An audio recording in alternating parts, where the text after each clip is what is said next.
Hey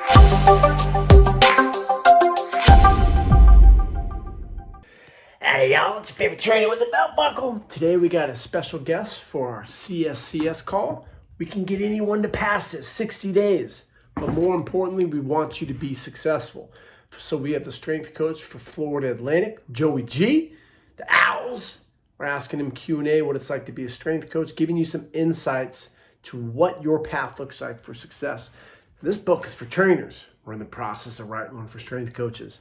If you want to be successful, this piece of paper will definitely help. The CSCS is a legitimate certification, and you need it to work at that level. We can help you pass it 60 days with classes on Monday and Thursday and our study guide. Listen to Coach Joey G. Keep showing up. Record this, and we got students all over the globe. Mostly, we got a guy not too far from you. Jerry, you're in Orlando, right? Yes, sir. So how far is Orlando from you? In Boca, is it Boca Roca? Or? Yeah. How far is that from Orlando? Little ways. Yeah. 3 hours.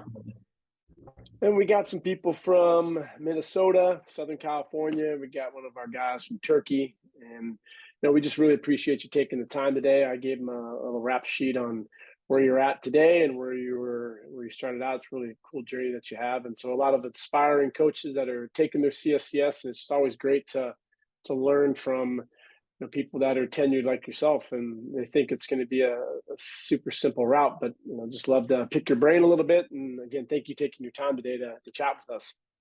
Yeah, absolutely. Appreciate you having me on. Yeah. And so from your days in college, when you were the graduate assistant, you were at Northwestern State, correct? Correct. And then now you're at FAU. How long did that take from that point to where you're at now? So, I've been coaching 13 years. My graduate assistantship was year 2.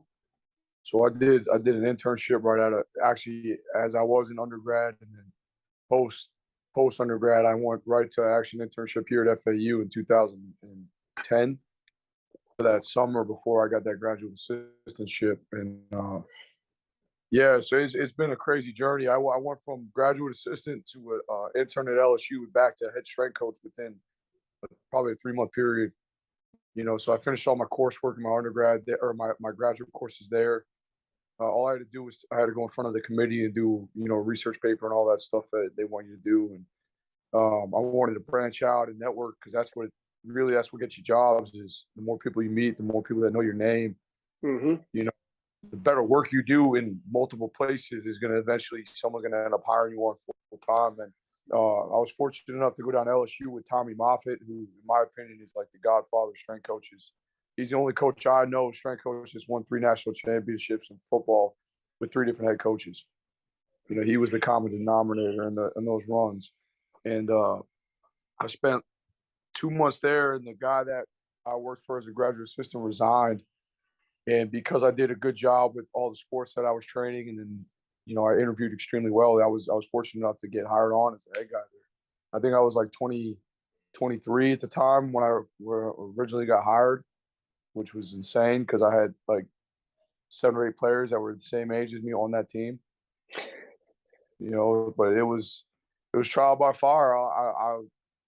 I failed a lot, and it was some of my most valuable experiences because I had to learn on the fly how to do things. And then I got to go to Ole Miss after that and really refine my skills and see, okay, like I really messed up in this area. I was strong in this area, but I was really weak in these areas. And, it was like, to me, I spent 4 years at Ole Miss watching Paul Jackson, who was my boss at the time. He's at Utah State now. He's an unbelievable coach. I put him up on a pedestal because of how good he is. And, I got to sit back and watch him work. And then basically, like, I always talk about like reviewing the game tape of my own coaching career at Northwestern State and kind of compare it and see what I did good, see what I did bad. And then knew when the next opportunity came, when I became a head strength coach again, I would kill it. I would go after it, because I not only did I have experience, but I also had the education from Coach Jack. And went to Colorado State for 2 years. I was the head guy there for 2 years, and now I'm down here for 3. And it's been a good ride. And so right now, you oversee about 17 teams, correct? 17 sports? So I oversee. I'm the department head, but we do have strength coaches that for Olympic sports. So I oversee football. That's my main sport. That's my only sport. But I do have coaches that do women's basketball and all these different things. I've programmed when I was at Northwestern State. I had 22 varsity sports, and I Okay. programmed for about 13 or 14 of them. So it was fun. It was hectic, but it was fun. So like So, I've done volleyball, I've done soccer, I've done softball, baseball. I mean, you name it. I've messed with the sport. I've programmed for that sport, trained that sport at some point in time. that's awesome. So right now, a lot of them are going to be taking their test here soon. And part of the program that we offer is we get them involved. They do a needs analysis, and they take a look at a sport that they want to get involved with, and they're looking at preseason, off season, and the programming. And so when you reflect back on those days when you took the CSCS, which was probably a good period ago, and some of it may be applicable today, but a lot of it is just learning from the greats like you were under, and then applying your own anecdotes and also the science. And so what would be some piece of advice you have for some of these new strength coaches that are getting into the field? I think the first piece would be is like what you said, is find mentors that are going to challenge you, and find mentors you're going to learn from. Like, everyone gets caught up sometimes in the logos, and you never know it. You might have some D3 strength coach right down the road from you that is just an absolute monster, just no one's ever heard of him. And he's just happy and content just training people. Or you might have a high school strength coach around you that just does a phenomenal job. Like, find people you can learn from. Find ways to add value to their program. I think that's a big part of it. So whenever I do job interviews, the first question I ask them is like, what are you going to bring to my staff that I don't already currently have? And there's little niches now in strength and conditioning, right? Like, you have the mobility side of it, you have sports science side of it, you have the speed side, all these different things. What are you going to bring to a staff that's going to make you attracted to be hired, and then kind of set you apart from all these other applicants? Because we opened up a job in May, and I had like 140 applicants. And it was like a week. I had 140 applicants I had to sort through. And it's a flooded market. So whether it's high school, I've coached high school football for 5 years, like that's important. Like, or I've coached high school volleyball for 6 years, or I was a youth track coach, or whatever it is. Like, if you're doing something that's different, like it's good to highlight that and build upon that. I think that's important because you just don't want to be, hey, I got my CSCS, so does a million people. That doesn't really set you apart. That just kind of just gets you in the club. Mm-hmm. Like, I tell people all the time, like, I applied for, like, that summer I was interning down here at FAU. I applied for like 75 or 76 GA spots. Like, that, it was an active summer for GAs. And I didn't get a call back on any of them because I didn't have my CSCS. And then when I got my CSCS, I got a call back from 12 of them. I resent my resume with just the letter CSCS on it, and I got like 12 calls back. But that was just to get me on a call. Like, I still had an interview. Like, they still had to pick my brain, and they had to find out what I could do, what my background was, what I was strong in, like all those different things. So, it's good to get those credentials, but like, find coaches that are going to teach you things, and absorb it, learn from it, and build on it. Because that's the thing, is like, you're gonna get to a point. Hopefully, all these coaches get to a point in their career where they gotta get in front of about 20 or 30 athletes, and it's their show. They gotta run it. So you got to be a great leader. You got to be great at organization, logistics. You got to be great at the technical side of coaching. You got to be great at the programming side of coaching. And you don't get to learn those things without having good mentors and people guide you, that as you get practical experience. But the more people guide you, the better you see it done. Like, when I went to LSU, it rocked my whole world. Like, I saw those guys coach, and I was like, excuse my language, but I was like, holy shit, this is how it's supposed to be done. I was blown away. I was like, they had them out there running for an hour and 10 minutes, and everything was so purposeful. The intent behind it, the aggression. Like, I was like, that's why they win. That's why they win, is because their coaching is second to none. And once you see really good coaching, you get jaded. It's hard to go like you'll start to look around and be like, man, that ain't like I need to live up to that, not that. And I think you only do that by getting around good mentors and people that can guide you that way. Absolutely. And we went to a Rams practice, and we were fortunate enough to shadow one of those. It's just organized chaos, and just how well they're just making everyone move through it, and they're in control. And it's a piece of art. And it's definitely a really neat thing to observe. And so if you were to give just a little glimpse of what it's like for your job today, from wake up to bedtime, what is that like for you as the strength coach for FAU? Yeah, so like I'll give you out of season because I think like in season it just fluctuates with what we're doing right now with practices. But like out of season, I mean, it's to me it's a no days off type job. So like what I look at is Sunday I go in for about an hour to 2 hours. I look over and reevaluate what I have programmed for that week. So the runs and the lifts. I print workout cards. I organize workout groups where like who I want to work out with who. What coach, which one of my coaches is going to coach that specific group, all those different things.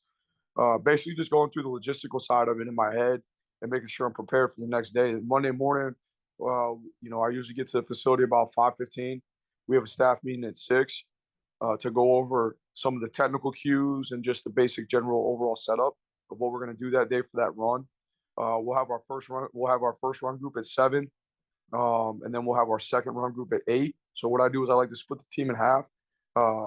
Basically, essentially, I like all my skill and my fast mids together, and then I like my bigger mids and my O-line, D-line, my bigs together because their runs are different. So we spend an hour in each run group, and then we have roughly about an hour and 15 hour and 20-minute break. And then we have workout groups that run every 45 minutes. So our workouts are 45 minutes in duration, start to end. And it's just shotgun approach. We got about 30 guys in each group.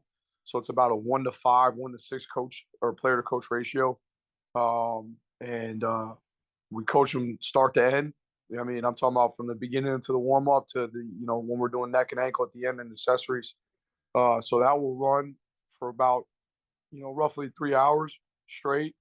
We'll have about an hour and 15 hour and 20-minute break again. And then I have an NFL group that comes in. I'm been privileged to coach some really good athletes in my career. Some guys that I've really connected with and they trust me and they come back. And, like the headliner is probably AJ Brown. He spends the entire off season down here.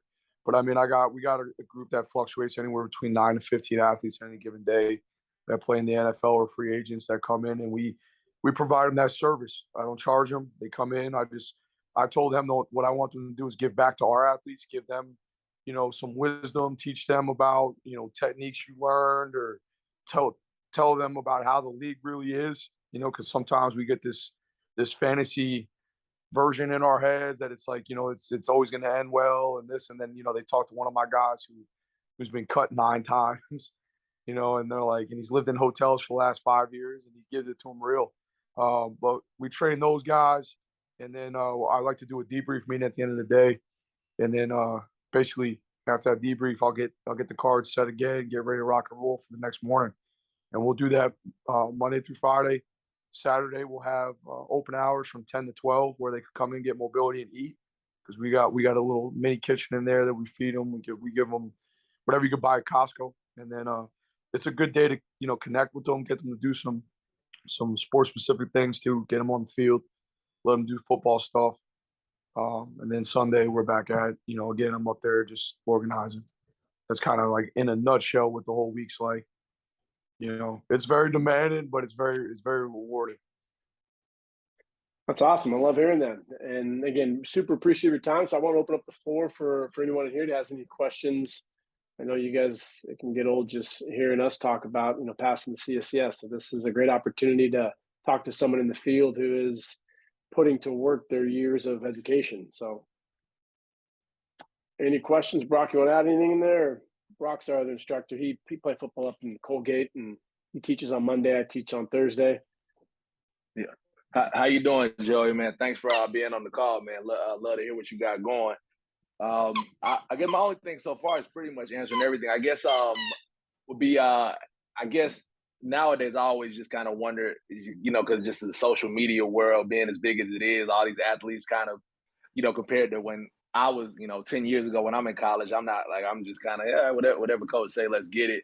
Do you find any like clash or like, I'm sure players come in with kind of their own like workout philosophies nowadays based on some you see. Do you feel any pushback from any athletes? It could be football or any sports nowadays, and how do you or I guess how do you deal with athletes maybe coming in thinking they're supposed to do things a different way than maybe they know maybe they shouldn't be? Yeah, so I mean, this is like a two-part question because the way I'll answer it is, like with our college kids, it's pretty simple because we test and monitor so much stuff in training and we give them so much feedback, they see immediate progress. So for us, the best way to get buy-in is to prove what you're doing is working. And not that I'm a genius or our program's superior to others, but like we do a really good job with our guys increasing power and speed. Like I think it's easy to increase strength. I think anyone can increase strength, but when you start to show guys that, hey, you can increase your vertical, an inch to 2 inches in a 4-week span, or we're running flat tens and you've dropped a tenth of a second already, or you cracked that 20 mph, that 103 that everyone's chasing. I think you get really good feedback. And then I think you build continuity with the older kids. I've been here 3 years. So now the freshmen that come in and even recruits on their visits when they talk to our guys do the recruiting and the buy-in piece for me. Because, they tell them like, hey, Coach Joey G's going to get you right, man. Like you're going to come in, you're going to gain 10 pounds, you're going to run faster, you're going to be in unbelievable shape. You're going to see the progress. We do before and after pictures. I know some of them, some people complain like, okay, well, like, yeah, you give them a pump and then you take a picture of them. It's for our guys. It's a confidence boost, man. When they see, like, I had a kid that came in at 198 pounds as a DN, and now he's 255 pounds and he's a 2-year starter. And, when they see the difference, like, because sometimes you forget, like, these kids are, some of these guys are babies, man, when they come in. So they don't realize how much maturity and progress they've actually made, and it blows them away. And then also, buy-in from the coaches, I think, is critical. You got to get your staff on board what you're doing. And I think all the things you do with the players when it comes to showing them numbers and showing them before after pictures and showing them progress and them seeing the workouts and the intensity behind it and the technical sides of it, they do a really good job pushing buy-in for me too. Like our DC, Tyler Orlando right now, he's been a whole bunch of places, man. And that dude, all he does is talk me up, like to the media, to our players. And it makes my job a lot easier when I'm talking to our defensive players about what we need to work on, because they're like, well, our coach is telling us the same thing our strength coach is telling us, so they all must be on the same, it must be truthful, it must make sense, so from like a college aspect of it, just showing them that what you're doing works, and then I want to know what works too. Like that's the other side of it, I think, as well, is like we're getting all this data. I want to audit my program, so if it ain't working, I want to know soon, and I want to change it fast. I think when it comes to like the NFL guys, it's more give and take. You got to figure out, like, and this is more like private facility style. Like I was lucky enough to work at Velocity when they were around when I was an undergrad. And, just seeing that side of it is like, you need to sit down with those guys and figure out where they are in their careers, what have their training habits like previously to them coming to you been. What do they think they need to work on? Because a lot of these, like AJ comes to me and he tells me what he needs to work on, and I could trust him, and he knows what he needs to work on. I mean, the dude's been in the league 4 years now. This is his third or fourth year. I think it's fourth year, and he knows what he needs. Like I'm not gonna sit here and tell this dude what he needs. Like he knows what he needs. I got a 29, or I lied. I got a 30-year-old veteran safety who's been in the league 7 years. He knows what he needs to do. He knows what he needs to do. So I think it's more of a give and take. And then, you kind of just, you tell him like, all right, well, you want to do this? Let's do this exercise that like on this day, we do speed work here. So that part's covered. You can't jump as much because you've had an Achilles injury previous to this. So let's be moderate with our volume on our jumping, make you comfortable. It's just give and take. And then what you do is the same thing with our college players. Like I start showing them like their testing numbers, and we got VBT and all these things. So they start to see increase in bar speed. They see vertical jump numbers. I test them with the gates, all those things. And they're the same. I mean, they're wired probably they're more competitive and more internally driven than our college kids because they've done it for so long. They want to see their numbers increase, and when they do, they get excited. So I think that's an easy way to create buy-in. I don't think you could just turn and write some on paper and be like, you have to do this. It doesn't work on that level where it's private facility, whether even with like, I look like a basketball team, like I talk with our basketball strength coach all the time. And like parts of the year, they're gone for like 2-3 weeks, 4 weeks at a time, training in other areas. Like it's going to be hard just to say, hey, you have to do it my way. Like there's got to be not necessarily like you compromise on your principles, but exercises are all tools.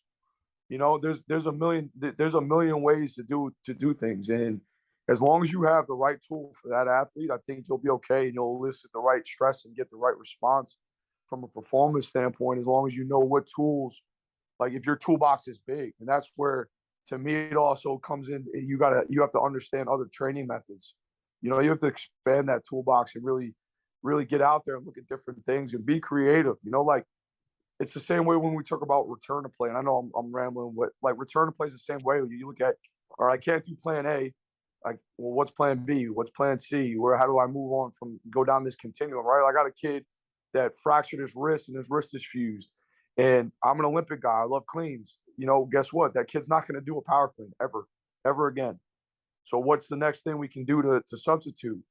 And I think that's how it goes in with these pros and a lot of these like the higher level athletes you deal with. You're going to have to do that because they know what they need and they know what they can and cannot do and what works for them. Like these guys got to the league for a reason, and they've already trained for 5, 6, 7, 10 years probably prior to that. I think that's great. Anyone else Brock, do you have another question or? No, that was perfect on my end. I can go if that's okay. Yeah. Quick question for you. So I live in a really small town, and I have an established coaching business, but I'm looking to add on the strength coach piece. And essentially all of the high school women's sports here, they don't have anyone working with them for strength and conditioning. There is a male strength coach, which is still kind of TBD as far as like if that is an official position or if he's just kind of the football guy who's helping the guys in the weight room. But essentially I'm trying to kind of get the buy-in from the school here locally to be able to work with some of the women's athletes, because if I'm being honest, a lot of our sports, they just suck. They really suck. And there's never been a strength program for the last 13 years that we've lived here. So just curious, based upon, your experience, like what are those metrics? What are those key points? Like what's motivating for, the powers that be, the decision makers in this case, where I would be able to, present them with some information or some data to get them to buy into something like this? Student welfare would be it. So what I would do is I would go back and I would look up ACL rates for women's soccer or labrum tears for softball, basically any major injury trend in women's sports, and provide that research, and then provide the research that shows that training with adequate programming can negate and reduce and mitigate a lot of those injuries. And I think that along with the positive body image that you can project from the confidence from training, like you talk about, like not only student welfare from a physical standpoint, but you talk about the mental aspect of it as well. I think you hit a lot of boxes that are really trending in those administrative circles right now. And, you could be like, we cannot do it and they could keep getting hurt, or we could do it and do it right. And we'll see where it goes, and we'll see how these injuries trend and, how these girls feel after they train. I love it. I hadn't even considered the student welfare piece. Like I was really just down the path of like, being able to provide baseline assessment data, some programming and implementation of, some strength coaching, and then reassessment and being able to see like, show them like, see, I told you. But that is a really tricky angle, and I love it. Yeah. Well, and then from a performance side, like you can't go wrong. You can't go wrong with like easy measurable things. So broad jump, vertical jump, test some 10s and 20s. And I mean, you could do 5-10-5 for change of direction, just simple things that there's a big database of research on. So you could compare it, like, because if you do like baseline testing and you show them what the average, like I'm guessing these girls are in high school, so 14 to 18 years old, like there's a ton of data on that as far as like Hmm. norms and averages. And you could be like, well, Okay. we're way below the average in all of these categories because we don't train. I mean, statistics, the beauty of statistics is you kind of can bend it to what you want it to say, Yeah. and if they don't know what they're looking at, I mean, you could just, again, you're not lying because they probably are a sub, they're below average because they're not training. And I don't know your demographic of athlete, but it'd be a good way to show them like this is why they get hurt. This is why we're not winning. We're way below average.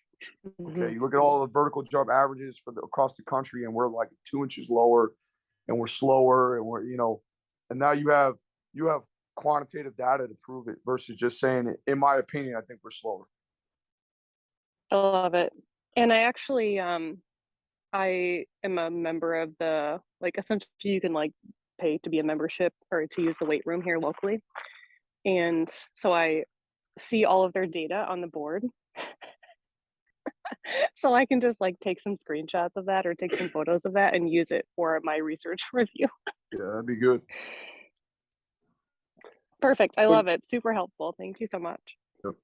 And again, I thank you, Coach, for taking your time. One last question. I know that I'm going to get harassed a lot if I don't answer it, but we got a kid in Turkey who's working with some of their professional teams with basketball, and I haven't worked with since I was at UConn working with basketball players, and so I told him I'll ask you some questions on game day and suggestions for workouts.